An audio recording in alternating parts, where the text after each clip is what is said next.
that time of year, the big data update for Football Manager 2023 has dropped, and with it, a whole host of changes. Now, so they said there's been over 3.7 million database changes. These could be anything from the attributes to the player ability, their current ability, their potential ability, their value, of course, the club they're at. Many players have had transfers. So for example, João Felix will now be at Chelsea, or João Cancelo will now be at Bayern Munich.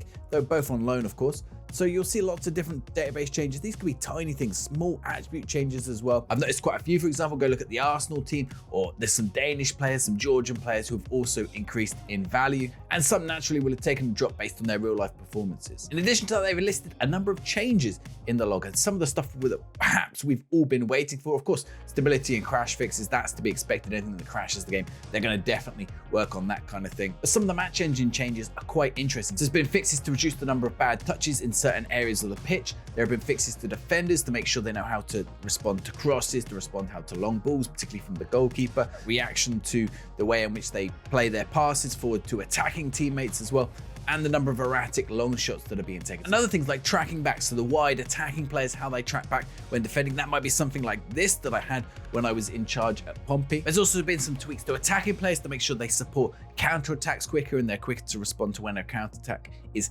happening. So there's little tweaks here and there in the match engine. We'll see how they play out, and some odd ones as well. So for example, they increased the number of overhead kicks in the game. Maybe it's quite a rare thing in quite life, but it's quite exciting. I'd quite like to see some more overhead kicks, at least attempted in the game. That doesn't mean they're necessarily going to be successful. And fixed, of course, some goalkeeper bloopers. Now, of course, goalkeeper bloopers do happen in real life. We saw David De Gea make one nearly every week sometimes, but in game, they seem to happen all the time. And some of them are pretty strange. The number of times you see a goalkeeper just boot the player into an opposition, it goes back into the net, or they roll it out, it's a bad pass, something like that. It happens way more in game than in real life. So some of those have been fixed as well. There's been some interesting tweaks elsewhere. There's been some fixes to certain leagues and data and rules. You know, that's kind of to be expected. But some other stuff like, so when players retain their physical attributes very, very late in their career, they put in a fix to that. So that'll be interesting to see what that actually does. I thought what they'd done in this year's game is introduce it so that some of those players who perhaps would have retired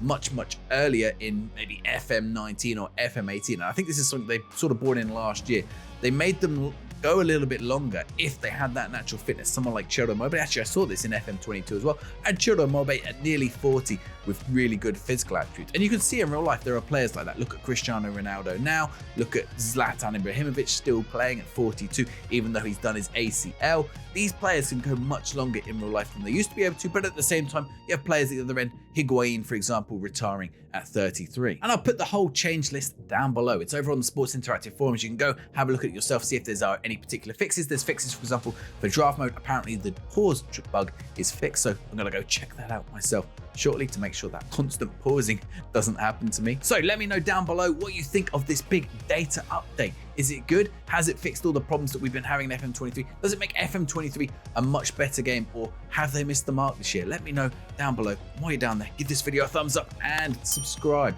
If you like this video, I've got another video on draft mode that you can check out here, and the number of bargains. A lot of bargains out there. Go check this one out if you're interested in draft bargains in the game.